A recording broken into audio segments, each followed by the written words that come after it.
Hey guys, so today we are going to talk about secure programming and quality in the software. Let's get into it. Now, the other day my colleague shared an amazing article or a thesis basically from the University of, I don't know, it was a university, anywho. The paper basically explained how very big complex systems fail over time, and the perception that follows with it, or rather the hindsight bias that follows with this sort of thing. And I thought it was very interesting, so I'll just try to explain it in brief.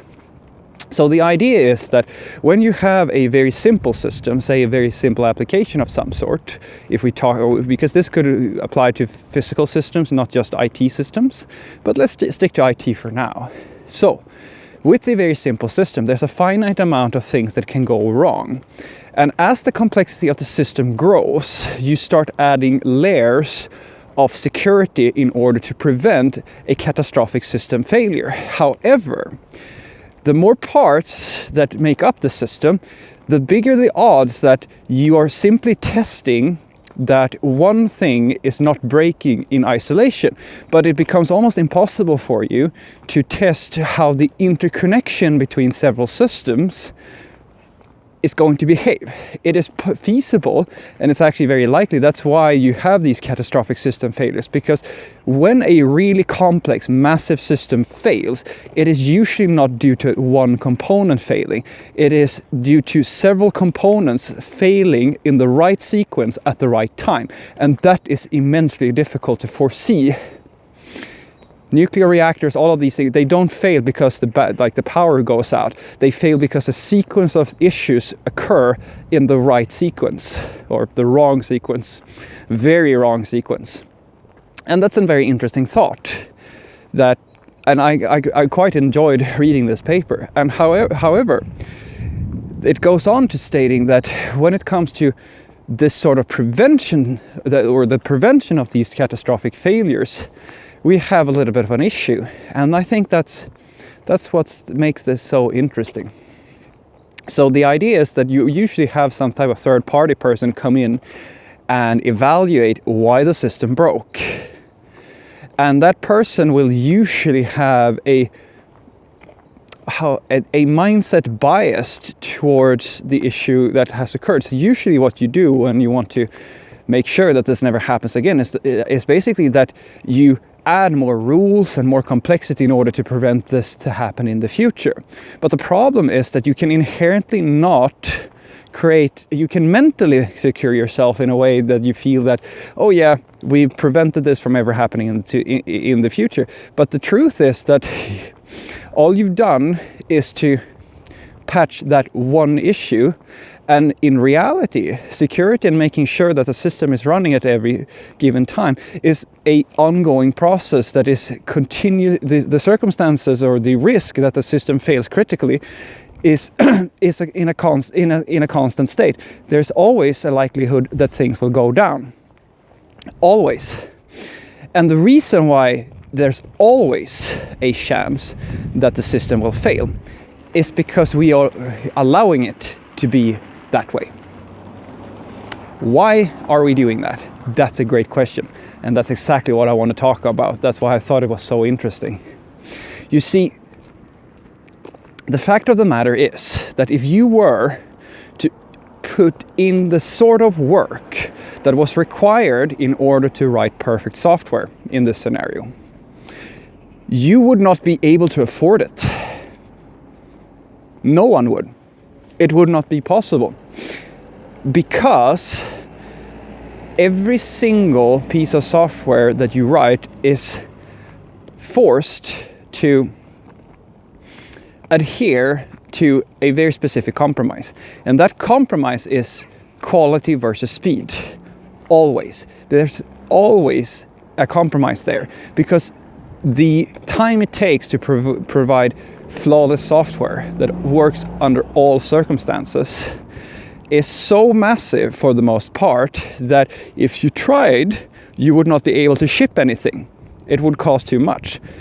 I don't know if this is true, but I read that the average cost of every line of code that NASA puts into their Mars rovers and all of these systems that they build is $5,000 per line of code. If that number is true, you can imagine how much money it costs, and even they get it wrong. So you can imagine how much money is actually already being spent on these vital, critical systems that can under no circumstances fail, even though they actually do fail. And they do fail, as I said, because somebody comes along and says, why aren't you working faster?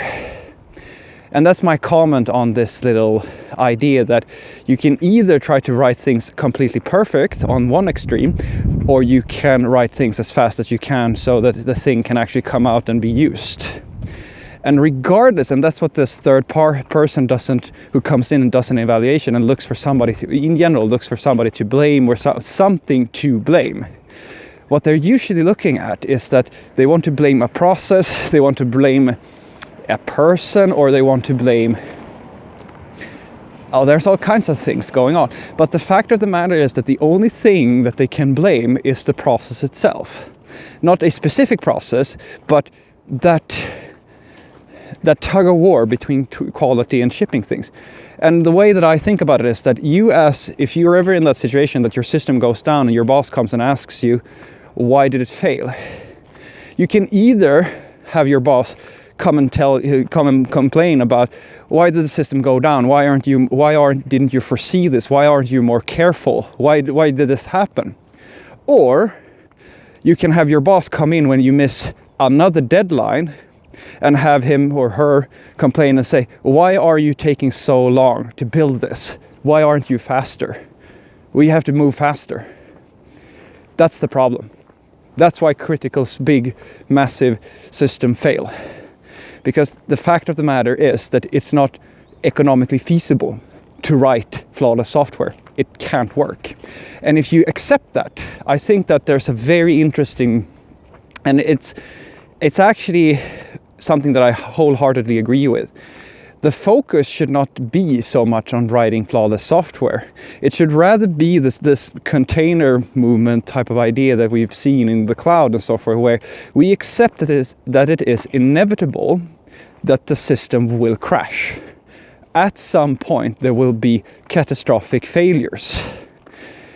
We accept that as an inevitability, just as bugs. It is inevitable that it will happen. So what should the strategy be? My argument? Recovery. Having a system that is able to actually effectively recover from a catastrophic failure in the shortest amount of time. Accept that things will go down. Accept that the system will crash. And live with it and adjust accordingly. One of my absolute favorite project of all time is Chaos Monkey. It's a concept that Netflix published a paper about for not that long ago, or maybe it was a few years ago actually. And the idea of this system was that you had a system that was designed to try and crash your product. It had access to all the environments, and it would at random do mischievous things. It would pull down a cluster, it would delete a database of some sort, it would throttle a network request, anything it could do, and it would do it at random in certain time intervals. So usually they ran this sort of product in production to basically using randomness to determine how their massive system as a whole was capable, or if it was capable, of dealing with the most severe catastrophic failures in a graceful manner.